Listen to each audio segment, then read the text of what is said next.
যদি আজকে Emiliano Martinez না থাকতো, আজকে স্পেনের গোল সংখ্যা হয়তো একের জায়গায় আরেকটা শূন্য যোগ করে 10টা হতে পারে। লজ্জা কিসের? আমরা তো আর চুরি করিনি যে আমরা লজ্জাই করবো। আমাদের প্রাউড, আমরা যখন জার্সি কিনি আমাদের প্রাউড ফিল হয়। ব্রাজিল ডেবিতে থাকবে কেন? আমরা তো ওদের মতো দল চেঞ্জ করি না। ওরা আমাদের যতগুলো বিরোধী দল ছিল ওরা দল চেঞ্জ করছে।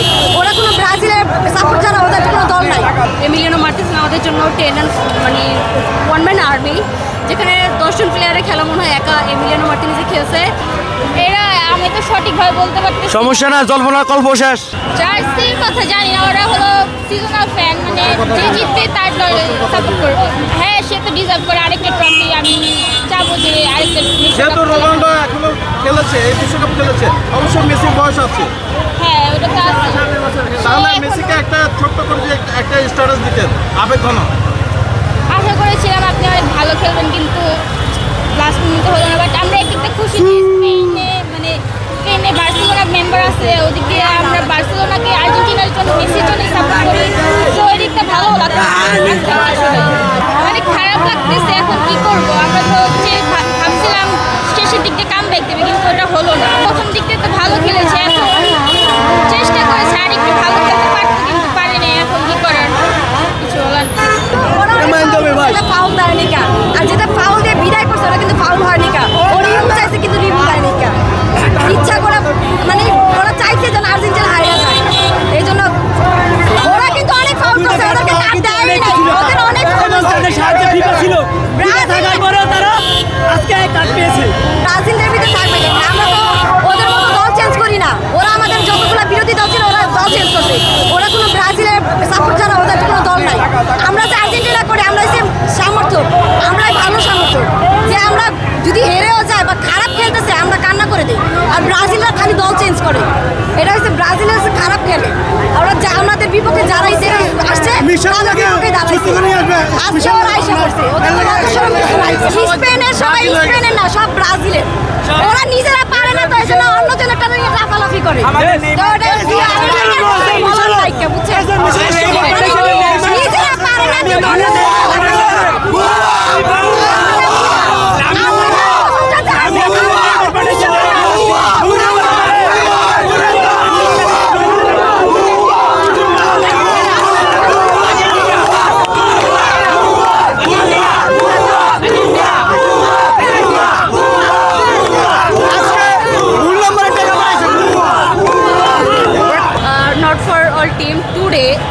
But for Messi of course, because মেসির এটা লাস্ট ওয়ার্ল্ড কাপ ছিল, তো তার জন্য খারাপ লাগাটা।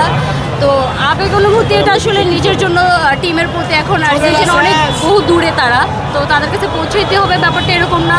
ভালোবাসার জায়গা থেকে হয়তো এত আবেগ কাজ করছে, এটাই। জানি না এটা মেসির পার্সোনাল সিদ্ধান্ত হতে পারে বা আর্জেন্টিনার থেকে হতে পারে। আমরা তো আর তাদের ইন্টারনাল ইস্যুস বা তাদের তথ্যগুলো আমরা জানতে পারি না। সো আমাদের কানে যতটুকু আসে ততটুকুই। অ্যান্ড আপনি আহ্বান করবেন কিনা? অবশ্যই আজ Argentine supporter, Messi fan, so of course চাইবো যে মেসি খেলুক। অ্যান্ড আমি আর্জেন্টিনার সাপোর্টার হলেও আমি নেইমারের খেলা প্রচুর উপভোগ করি। আর নেইমার দুর্দান্ত খেলে, হয়তো ইনজুরির জন্য এখন খেলতে পারে না। যদি সুযোগ থাকে আমি চাইবো যে নেইমার আর মেসি আরেকটা ওয়ার্ল্ড কাপ খেলুক। আর মেসি ওয়ার্ল্ড কাপ অলরেডি জিতে গেছে, তো এটা নিয়ে কোনো আক্ষেপ নাই। গোল্ডেন বুটে একটা চান্স ছিল, সো সেটাও মিস হয়ে গেছে লাস্ট ম্যাচে। এমবাপ্পে 2টা গোল আর একটা অ্যাসিস্ট করার পরে। তবে যদি নেক্সট ওয়ার্ল্ড কাপ খেলে মেসি খেলতে পারে, কিন্তু আমি চাইবো সেখানে নেইমার ওয়ার্ল্ড কাপ নিয়ে বাড়ি ফিরে। পুরোটাই তাদের পারফরমেন্স, বিকজ আজকে তাদের পারফরমেন্স খুবই বাজে ছিল। অ্যান্ড এত বেশি রাফ খেলতেছিল যে আপনারা সবাই দেখছেন যে অনেকগুলো ইয়েলো কার্ড পেয়েছে। And Enzo Fernandez red card পেয়ে মাঠ ছাড়তে হয়েছে। তো আমার মনে হয় যে আজকে পুরোটাই ডিফেন্ডে না খেলে যদি একটু অ্যাটাকিংয়ে যাইতো, তাহলে হয়তো আরেকটু ভালো হতে পারতো, কিছু একটা হতে পারতো। কারণ 105 মিনিট যেহেতু তারা ডিফেন্ড করছে, মেবি তার মাঝখানে একটু অ্যাটাকিংয়ে যেতে পারতো। যেখানে স্পেনের অ্যাটাক 32+, এখানে আর্জেন্টিনার অ্যাটাক মাত্র 0।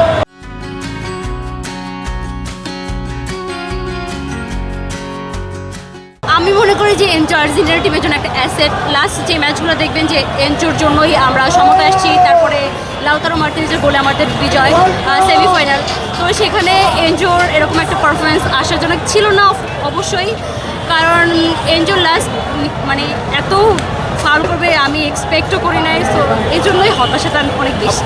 এমিলিয়ানো মার্টিনেজ আমাদের জন্য 10 মানে ওয়ান ম্যান আর্মি, যেখানে 10 জন প্লেয়ারের খেলা মনে হয় একা এমিলিয়ানো মার্টিনেজে খেলছে।